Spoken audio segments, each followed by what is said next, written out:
സ്കൂളിൽ കൊടുത്തു വിടാനായിട്ട് പെട്ടെന്ന് ചെയ്തെടുക്കാൻ പറ്റും നല്ല ടേസ്റ്റി ആയിട്ടുള്ള ഒരു ചിക്കൻ റൈസാണ് കേട്ടോ ഇവിടെ ഷെയർ ചെയ്യുന്നത്. എല്ലാവരും ട്രൈ ചെയ്ത് നോക്കുക, എന്നിട്ട് ഫീഡ്ബാക്ക് അറിയിക്കുക. അപ്പോൾ ആദ്യം തന്നെ ഞാനിവിടെ ഒരു കടായി എടുത്തിട്ടുണ്ട്. അതിൽ ഞാൻ 1 ടേബിൾ സ്പൂൺ വെളിച്ചെണ്ണ ഒഴിച്ച് കൊടുക്കുന്നുണ്ട്. അതിൻ്റെ കൂടത്തിന് 1 ടീസ്പൂൺ നെയ്യ് ചേർത്ത് കൊടുക്കുന്നുണ്ട്. പിന്നെ നമുക്ക് ബിരിയാണിയുടെ സ്പൈസസ് എല്ലാം ചേർത്ത് കൊടുക്കുക. ഗ്രാമ്പൂ, പട്ട, ഏലക്ക എല്ലാം ചേർത്തിട്ടുണ്ട്.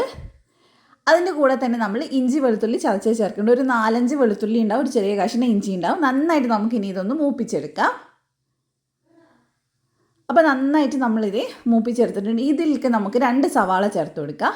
നമുക്ക് ഇങ്ങനെ ഒരു റൈസ് ചെയ്യുന്ന സമയത്ത് ഒരുപാട് ചിക്കൻ വേണ്ട, പക്ഷെ നമുക്ക് സുഖമായിട്ട് റൈസ് ഉണ്ടാക്കിയെടുക്കാൻ പറ്റും, നല്ല ഫ്ലേവർഫുള്ളായിട്ട് ഉണ്ടാക്കിയെടുക്കാൻ പറ്റും കേട്ടോ.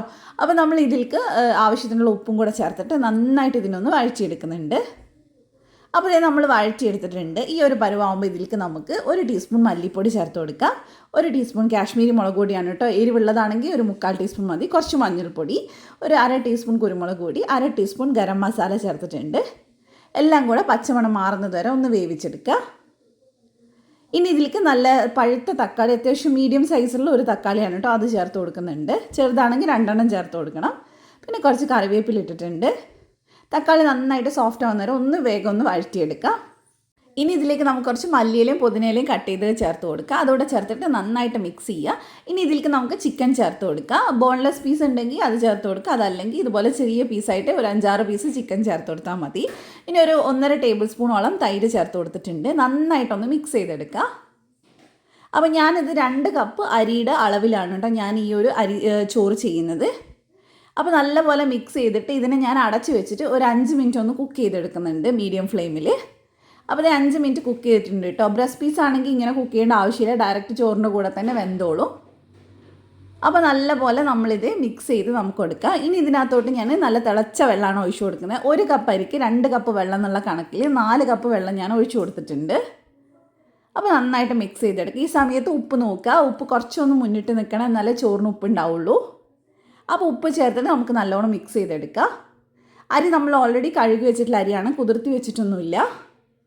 അപ്പോൾ തിളച്ച് വരുന്ന സമയത്ത് കഴുകി അരി വാരി വെച്ചിട്ടുണ്ടായിരുന്നു വെള്ളം മുഴുവൻ, അത് നമുക്കിതിലേക്ക് ചേർത്ത് കൊടുക്കാം.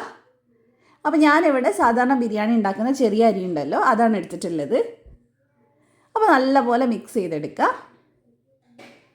ഇനി നമുക്ക് ഇതൊന്ന് മിക്സ് ചെയ്തതിന് ശേഷം ഫ്ലെയിം കുറച്ച് വെച്ചിട്ട് അടച്ച് വെച്ചിട്ട് ഇതിനൊന്ന് വറ്റിച്ചെടുക്കാൻ കേട്ടോ ചെയ്യേണ്ട. ഇടയ്ക്കൊന്ന് ഇളക്കിയിട്ട് കൊടുക്കുക. ഒരുപാട് തവണ ഇളക്കേണ്ട, 1-2 തവണ മാത്രം ഇളക്കിയിട്ട് കൊടുത്താൽ മതി. നമുക്കപ്പോൾ ഇതിനൊന്ന് വറ്റിച്ചെടുക്കാം.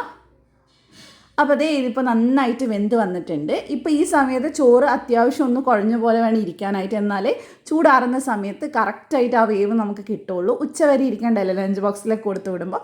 അപ്പോൾ അതിനനുസരിച്ച് വേവിച്ചെടുക്കുക, ഇല്ലെങ്കിൽ ഭയങ്കര ഹാർഡായിപ്പോവും. അപ്പോൾ നമ്മുടെ ചിക്കൻ റൈസ് ഇവിടെ റെഡി ആയിട്ടുണ്ട്. കുട്ടീസിനൊക്കെ നല്ല ഇഷ്ടമാവും. അപ്പോൾ എന്തായാലും ട്രൈ ചെയ്ത് നോക്കുക, എന്നിട്ട് ഫീഡ്ബാക്ക് അറിയിക്കുക. അപ്പോൾ റെസിപ്പി ഇഷ്ടമായിട്ടുണ്ടെങ്കിൽ ദിയാൻസ് കണ്ണൂർ കിച്ചൻ ഫോളോ ചെയ്യാൻ മറക്കല്ലേ. മറ്റൊരു നല്ല റെസിപ്പിയിൽ നമുക്ക് വീണ്ടും കാണാം. Thank you for watching.